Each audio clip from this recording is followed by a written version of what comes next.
se puede sintetizar en una palabra, pero cuando hay ausencia de ella, se queda en un abismo difícil de compensar. La siguiente conferencia está a cargo del doctor Ignacio Romo Heredia, quien se ha dedicado a estudiar concienzudamente desde su profesión el lenguaje en los niños con autismo. Recibámosle con un fuerte aplauso. Doctor Nacho, por favor.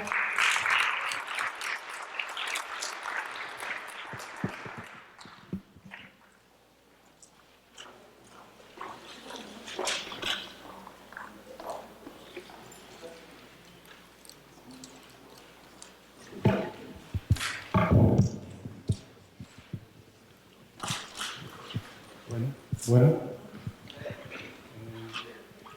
muchas gracias a todos los presentes por estar todavía aquí. ¿Sí se oye bien? Sobre todo porque ya son algunas horas. El objeto de que estemos aquí son precisamente ustedes. Agradezco igualmente a la Universidad Autónoma del Estado de México por sus instalaciones.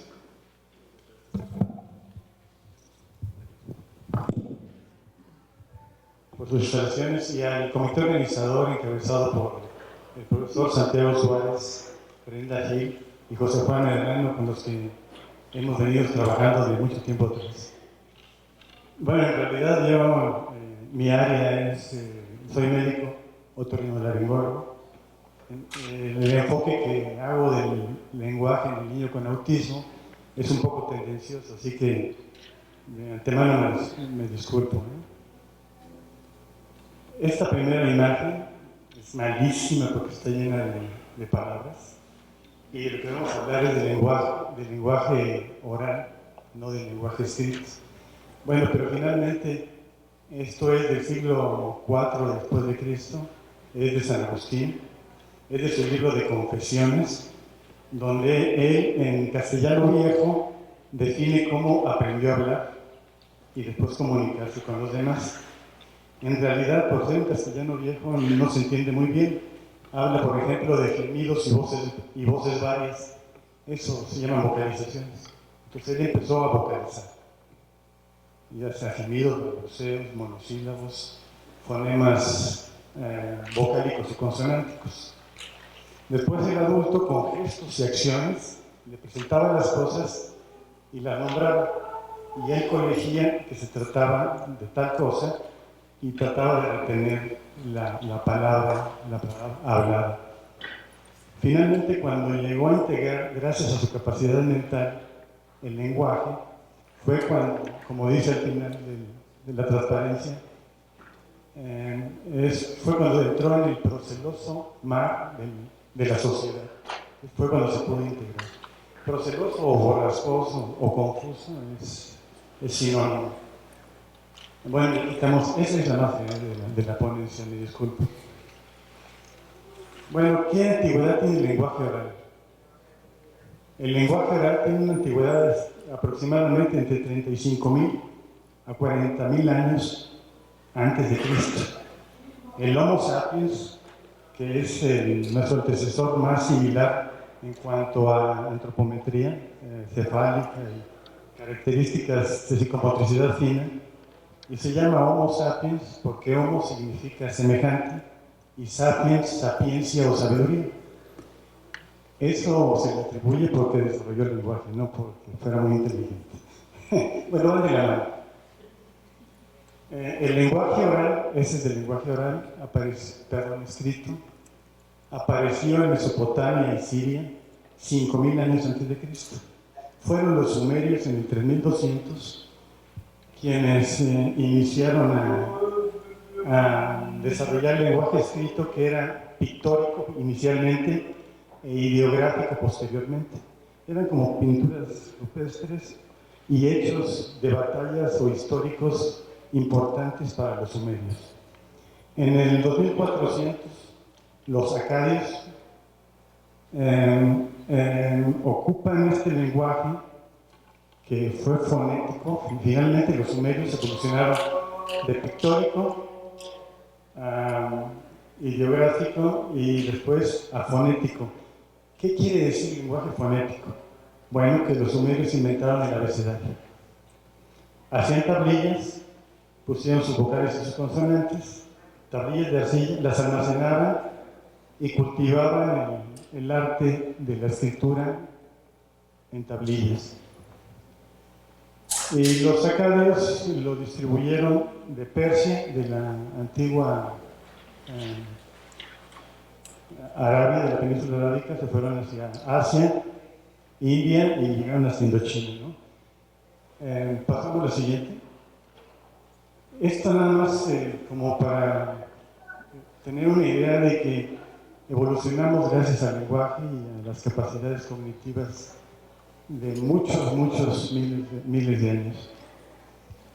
Bueno, aquí me va a ayudar en la ponencia los personajes de Quino, que se llama Salvador Joaquín Lavado, alias Quino, y los que más van a participar van a ser Mafalda y el Guille, que están en el centro.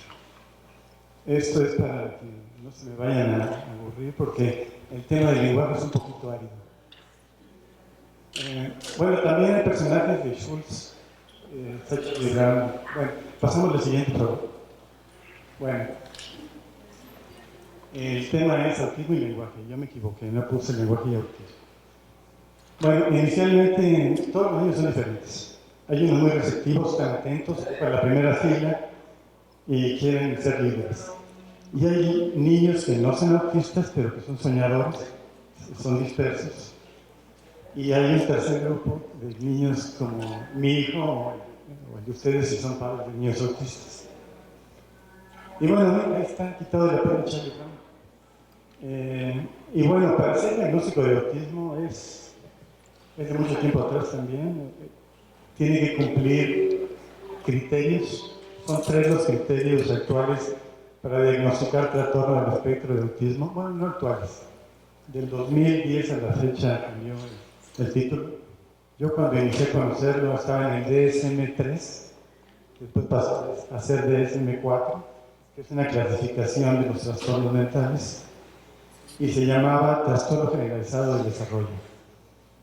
El primer y más importante impedimento es un impedimento cualitativo en la interacción social. Eso es el punto claro. Y tiene 3 o 4 ítems o subcapítulos. El segundo criterio importante es un impedimento cualitativo en el lenguaje verbal o no verbal. Y también tiene otros ítems.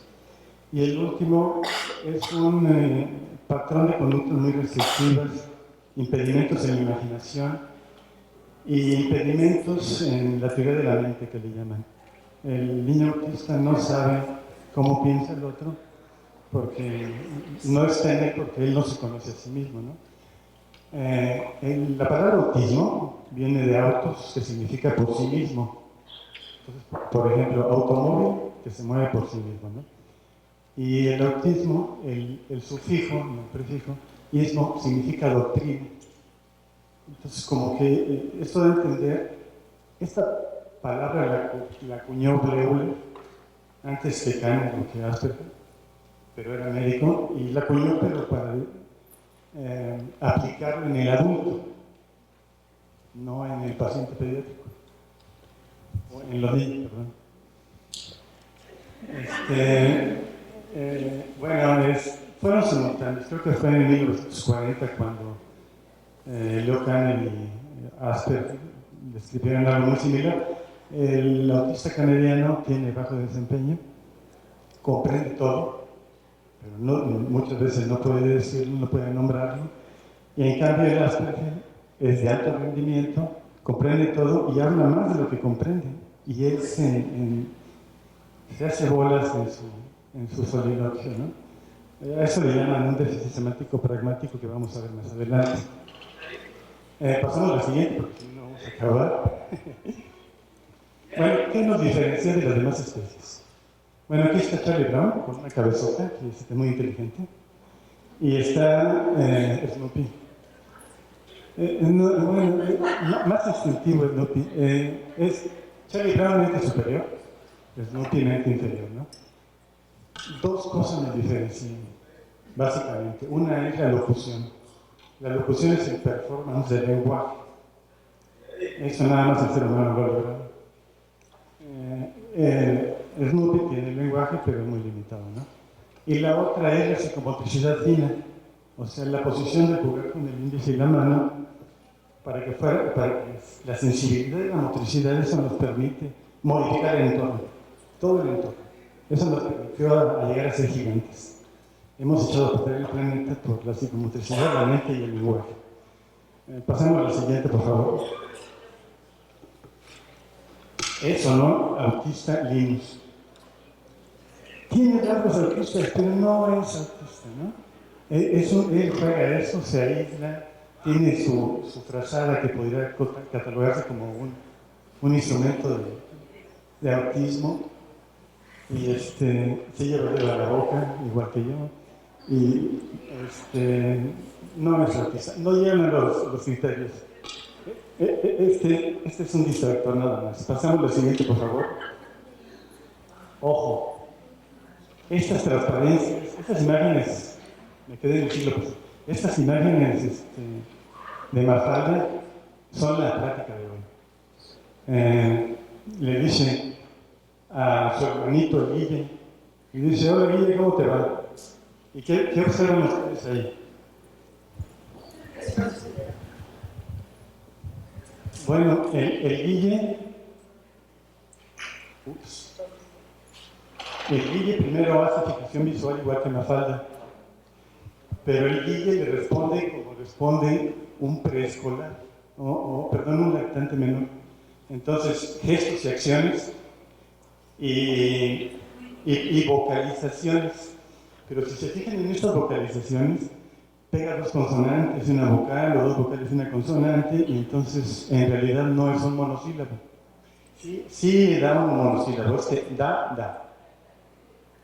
Así se empieza a hablar. El Guille está en fase prelingüística y la Mafalda está en fase lingüística. Aquí calculo yo que tiene entre 6 y 8 meses porque no dice palabras. Pasamos a la siguiente.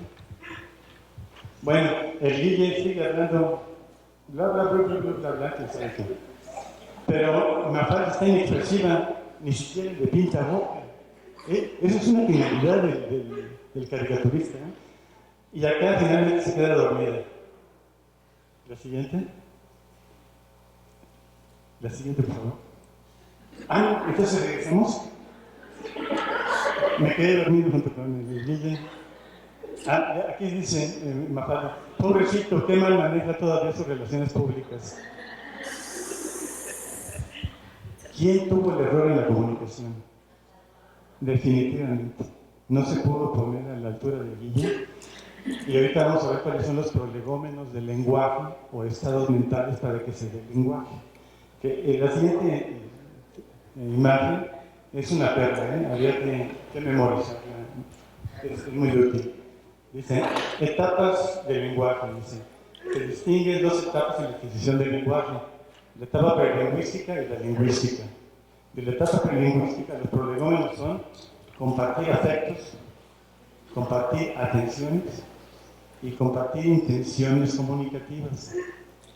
Si se da una, bueno, si se dan las tres, maravillosas, pero si no se da ninguna de las tres, va a costar mucho trabajo pasar a la etapa lingüística.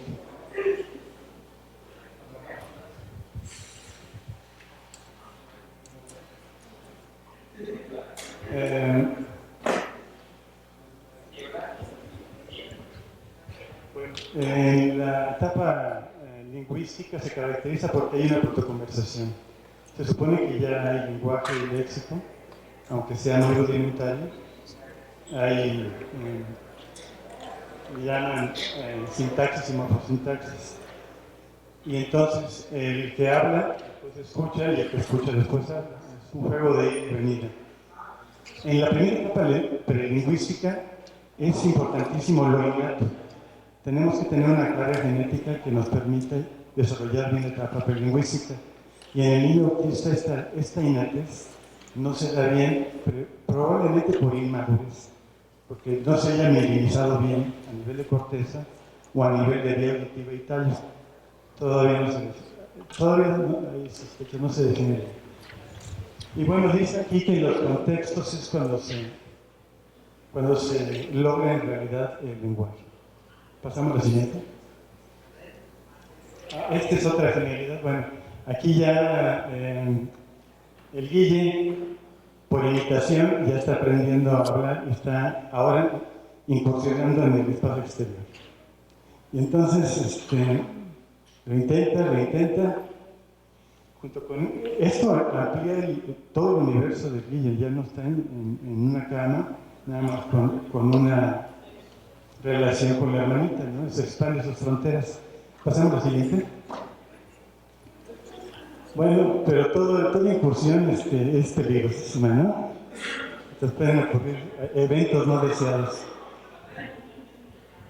Ahora pasamos a la siguiente. Ahora, aquí está interactuando el papá de Guille y interrumpe el juego.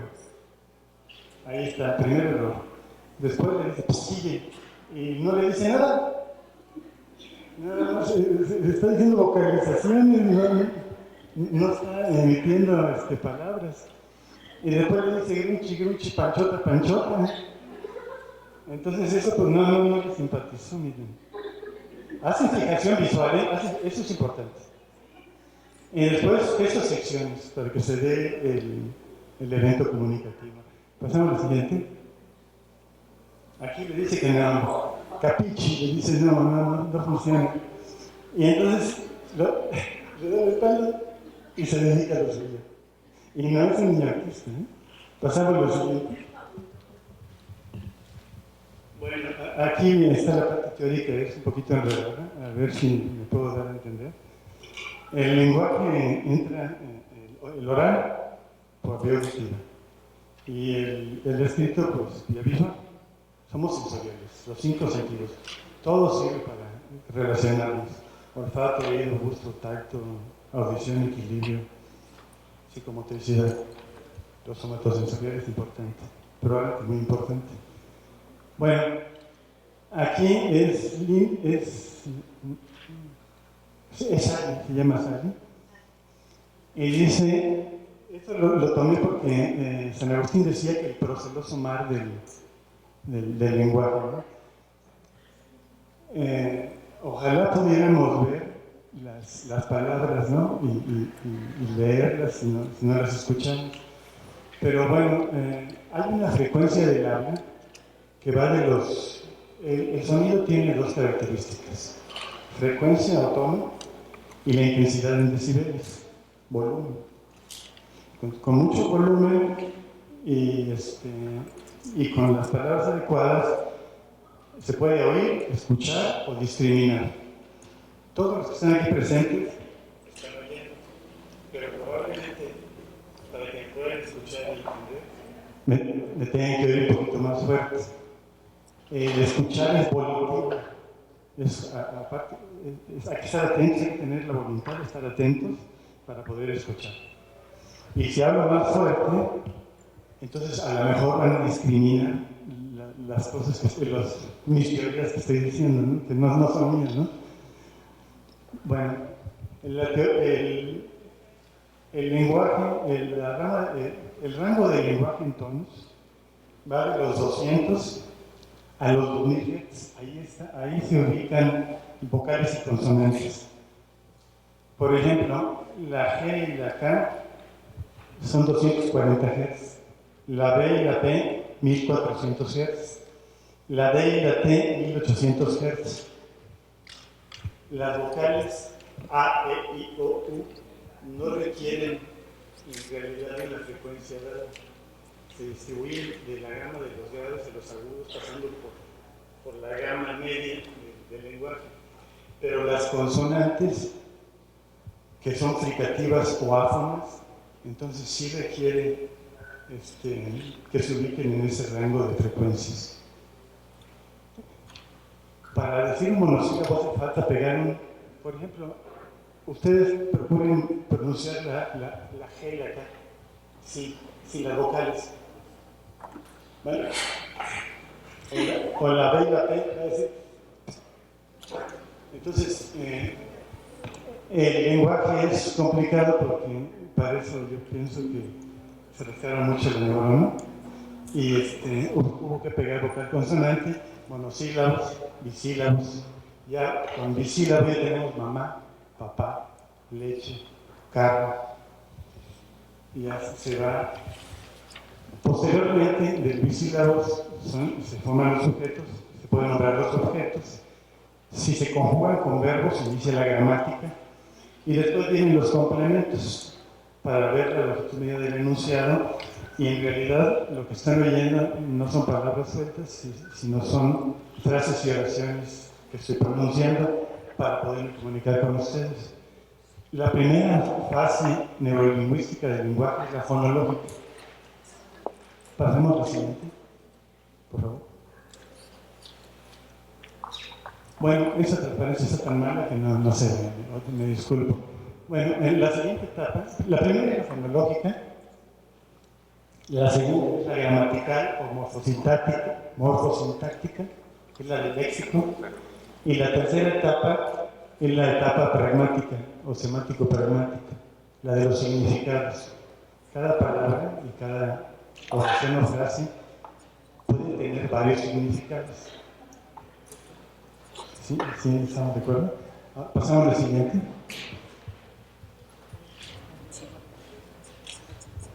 Bueno, este es un modelo, también, no sé, se ve muy mal, me disculpo. Es un modelo neurolingüístico que lo elaboró Mercedes Belinchón, Igua y Ángel Rivière, donde hay una señal de entrada. La señal de entrada inicia en el oído. El oído amplifica el sonido, lo manda a la cóclea mezcla las frecuencias y manda el impulso nervioso hacia el tallo cerebral. Este sería el oído medio, la cóclea, aquí estaría el tallo cerebral, de ahí al cuerpo geniculado, al hipotálamo y finalmente a la corteza auditiva que está situada en el hemisferio izquierdo del lóbulo temporal.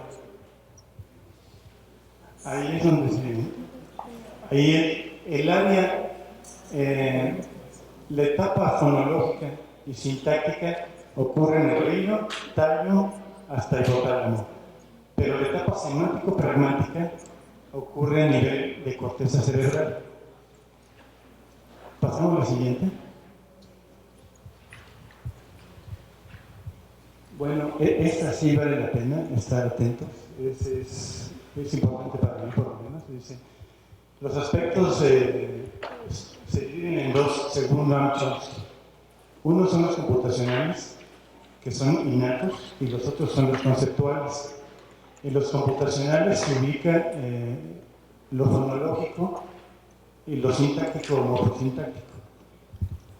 Esta etapa sería como la etapa de input o de entrada de la señal auditiva hacia el tallo y hacia el hipotálamo.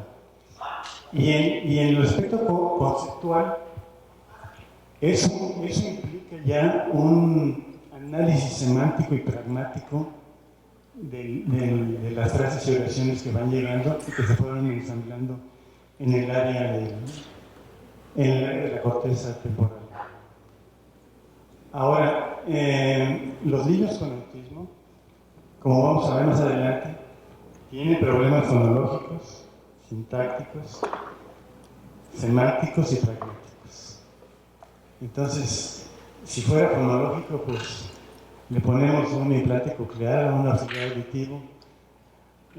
Si fuera sintáctico, sería un implante de tallo cerebral. Pero el problema es que el área semántica y pragmática es la más afectada en niños con autismo. Pasamos a la siguiente, por favor.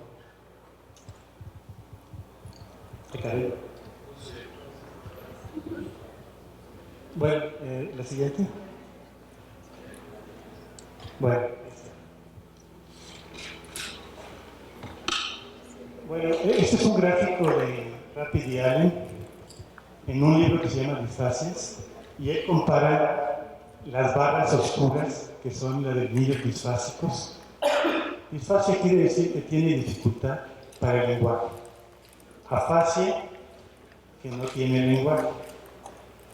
Y lo compara con los gráficos en blanco, con las barras en blanco, que son niños con trastornos del espectro de autismo. Bueno, abajo vienen en dónde está fallando, por ejemplo, disfásico y niño con autismo, o joven con autismo, tienen más o menos un 50% de déficit fonológico y fonológico sintáctico. En el área semántico-pragmática, los autistas, esta es su barra, el 80% tiene problemas semántico-pragmático. Semántico es que no entiende los significados de las palabras que le dirige el adulto. Y pragmático que no la sabe aplicar en la realidad. No cumple el cometido, lo que está oyendo, como para que él pueda regresar la protoconversación. Y en el caso del disfásico, la agnosia auditiva verbal es pequeña, pero en el niño con autismo es enorme. Los niños autistas no conjugamos verbos, conjugamos muy poquitos verbos. Podemos tener una longitud del enunciado muy grande, pero un repertorio de verbos muy limitados. Y para conjugar verbos hace falta el yo, tú, él, nosotros, vosotros, las personas, y los tiempos del verbo, pasado, presente, futuro, presente, todo eso, ¿no? Entonces, aquí estamos, aquí está el atorón del niño con autismo, y acá también, el gran atorón. Entonces hay que trabajar mucho en lo fonológico y en los contextos para que, si no logra comprenderlo con palabras, que lo comprenda con gestos y acciones y lo complemente con palabra o palabra escrita y pueda ir desarrollando lo semántico y lo pragmático. Hoy lo vemos más adelante. Bueno, esto es la explicación de las barras. Pasamos a la siguiente, por favor. Hay afortunadamente una que nos despierte. Me dice, y le dice, mamá, está contenta porque vio a su mamá en la revista. Y entonces le dice, Mafalda siempre metiendo la pata, le dice, esa no es mamá, es Brigitte Bardot. Brigitte Bardot es una mujer bellísima, una francesa, es como Catherine Deneuve, pero de los años 60. Y entonces, la siguiente, por favor. Entonces, checa, dice, no, pues sí es, ¿cómo fregarlo? Entonces, se asoma hacia la cocina y ¿qué encuentra? No fue Brigitte Bardot. Ahí experimentó una etapa regresiva que a lo mejor no se puede. Bueno, pero esto nada más es para romper el hielo. Pasemos a lo siguiente. Bueno, esta fue la parte teórica. Esta fue la parte enfadosona. En el centro de autismo donde estuvo mi hijo Mario Romo, tuve el privilegio de conocer a la gente de CITEA y ahí trabajamos aplicando unos inventarios comunicativos que se llaman MacArthur Bates. En griego es CDI, algo así. Algo de desarrollo comunicativo, inventario comunicativo de desarrollo. Ahora, el universo en estudio, bueno, en la elaboración del trabajo se contó con la participación de 19 niños con autismo o algún grado de discapacidad intelectual y se formaron dos grupos. El grupo de cuadernillo 1, que es los que tienen grave retraso en el desarrollo del lenguaje y que va de los 8 meses a los 15 meses de edad lingüística, porque la edad de este grupo, como se dan cuenta, no es de 8, 9, 10, 11, 12 meses. Es desde los 3 años o 4 años hasta los 2. No alcanzo a ver bien. Y bueno, 10 de los 12 eran masculinos, 2 femeninos. Los femeninos tenían más desfase en cuanto a adquisición del lenguaje. Pasamos a la siguiente. ¿Cómo iniciamos entonces a evaluar a estos niños? Por vocalizaciones, como dice San Agustín. Empezamos con vocalizaciones. Estas vocalizaciones eran gruñidos, monosílabos, pero sin sentido, sonidos guturales, a veces llanto, balbuceos. Y bueno, aquí se grafica el número de vocalizaciones. En este rubro, el número de vocalizaciones era de 12. La media, para considerarse en rango, es la que está de amarilla, es el 50%. Pero nuestros niños que promediaban 7 años, o sea, 84 meses, las vocalizaciones se ubicaban aquí, en la percentila 30. Porque nosotros no teníamos niños ni jóvenes, niños preescolares de 8 a 15 meses. Teníamos niños y jóvenes de 7 a 12, de 3 en adelante, ¿no? Entonces esto es alarmante. Y bueno, pasamos al siguiente, por favor. El siguiente es comprensión global de frases. El niño autista comprende muchas cosas, muchas frases, muchas conversaciones, pero no puede expresarlas, no puede pronunciarlas, como vamos a ver más adelante. Entonces, en comprensión global de frases, si digo papá, no digo nada, ¿no? Pero si digo papá juega pelota, entonces es más fácil comprender la frase y que el niño voltee a ver si hay la pelota y está el papá, ¿no? Bueno, en el rango de comprensión global de frases, estamos por arriba de la percentila 50, con más o menos 70%. Percentila 70, ocupamos la percentila 70. Pasamos al siguiente, por favor.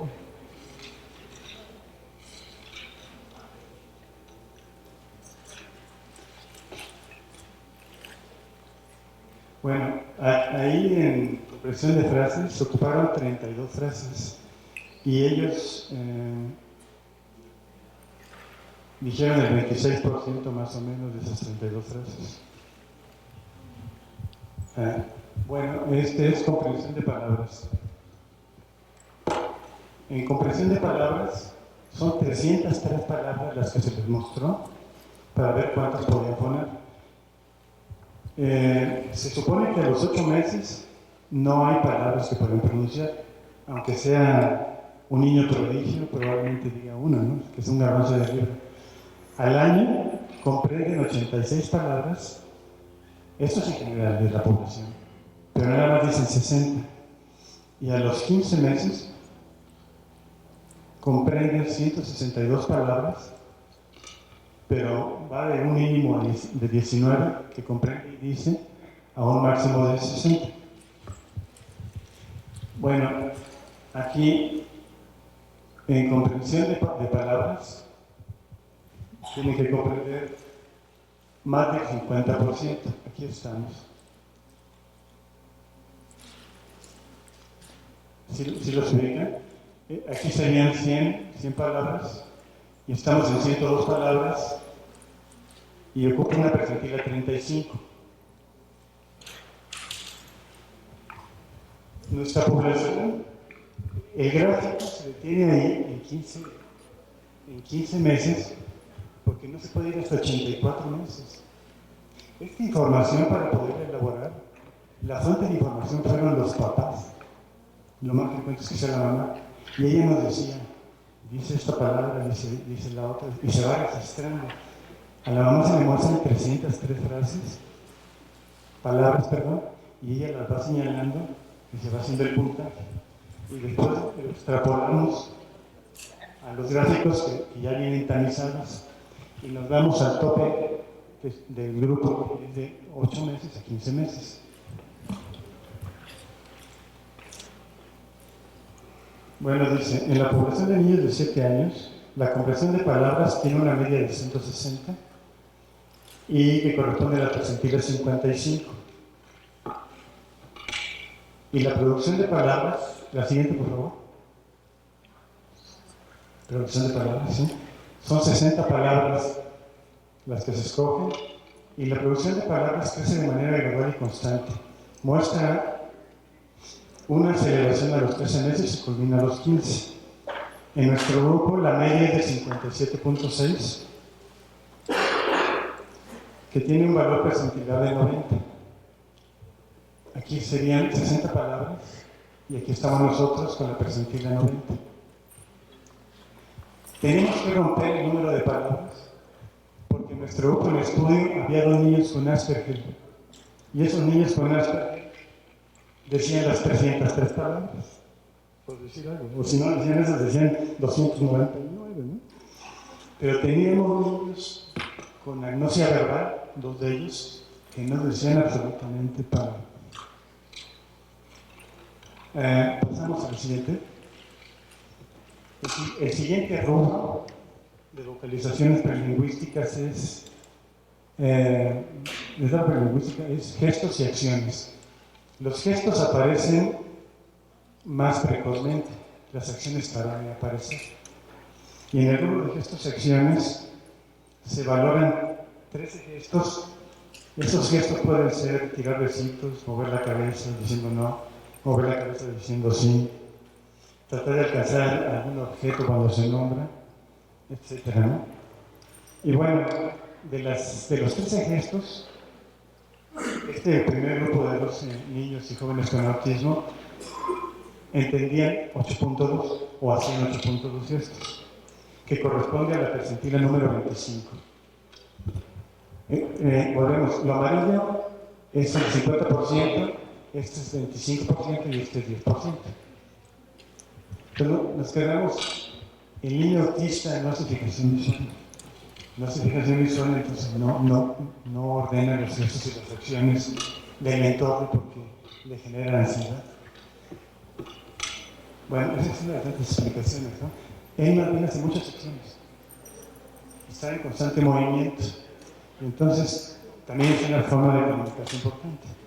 Dice, las acciones pueden considerarse de adquisición más tardía que los gestos. La puntuación máxima también es de 13. 13 para gestos, 13 para acciones. Y lo cual se logra en un 75% a los 15 meses. Aquí están los 15 meses, el 50%. Nos tendríamos que ubicar en este rango. Y no, nos ubicamos en este rango de gestos y acciones que equivale a la percentila 50 más o menos.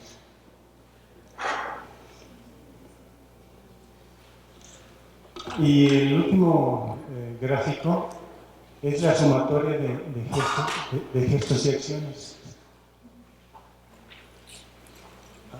No, mentira, ahí dice acciones, los textos. No, acciones, hacemos estas. Estamos por arriba de la percentila 50, estamos llegando casi a la percentila 70. La siguiente. Y esta es la sumatoria de gestos y acciones. Gestos y acciones. Estamos en la percentila 28, 30 más o menos. Seguimos por debajo de gestos y acciones, por debajo del 50%. Lo grave es que no tenemos 15 meses, tenemos 7 años, que equivale a 84 meses. Bueno, este es el grupo de niños. ¿Tengo tiempo? Sí, ¿verdad? Bueno, 3 minutos más. Bueno, vamos corriendo. Cuadradillo 2, avanzados. Vocalizaciones. Obviamos eso. También, este grupo tiene más edad. También predominan los niños. Ahí nada más hay una niña, me parece. Y vamos a decir que la edad promedio de 10 años, avanzados, emitieron 14 vocalizaciones, equivale al 58%. Entonces estamos por arribita.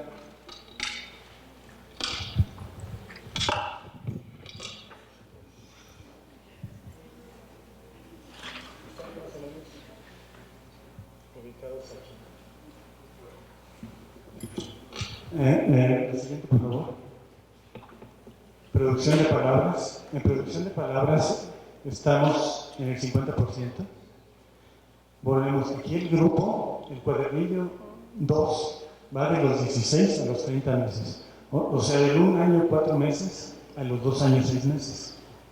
Y estamos promediando nosotros 10 años. Y bueno, la producción de palabras nos ubicamos en la percentila 50%.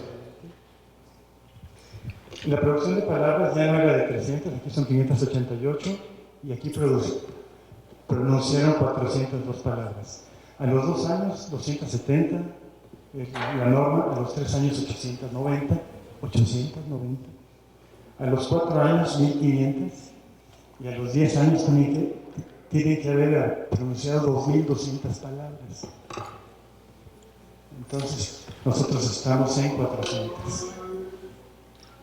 Para poder hablar un idioma, cualquier idioma, tenemos que tener por lo menos un vocabulario, un léxico de 3000 palabras. Con hablar 3000 palabras ya nos damos a entender en cualquier idioma de ese idioma, ¿no?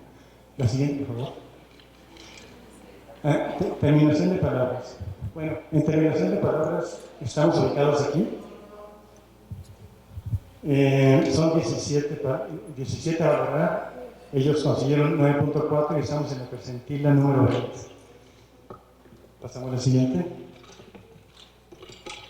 En verbos difíciles también estamos por debajo de la media, del 50%. Son totales 19 verbos difíciles. Ellos consiguieron 6.4 verbos y estamos en la percentila 40. Bueno, un niño Asperger dijo los 19 verbos difíciles. Y uno más de 14 años no dijo ningún verbo. Y por último, la longitud media del enunciado. Creo que lo vamos a lograr.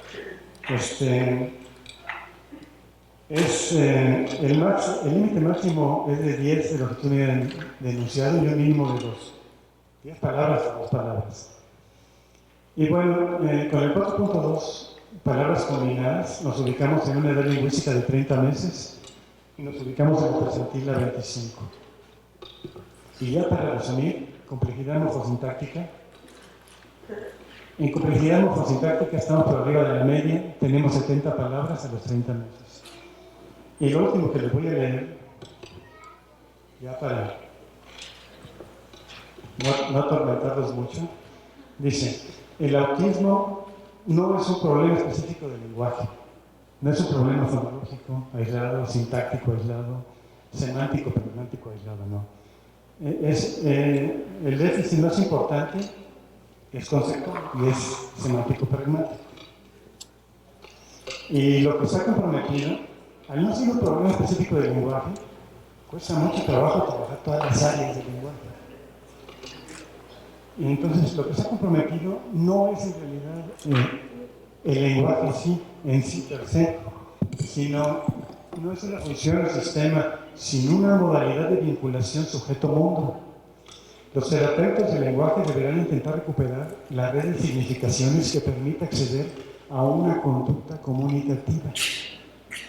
Nos las tenemos que ingeniar para hablarles, cantarles, mostrarles videos. Hay programas para que computacionales para que hablen, igual, ¿no? Hay que intentar todo. Entonces, estrategia 1, individualizar el diagnóstico aplicando los inventarios. 2, valorar el coeficiente intelectual con el IDEA de Ángel Rivière, que nos da su coeficiente intelectual. Son muy confiables estas dos herramientas.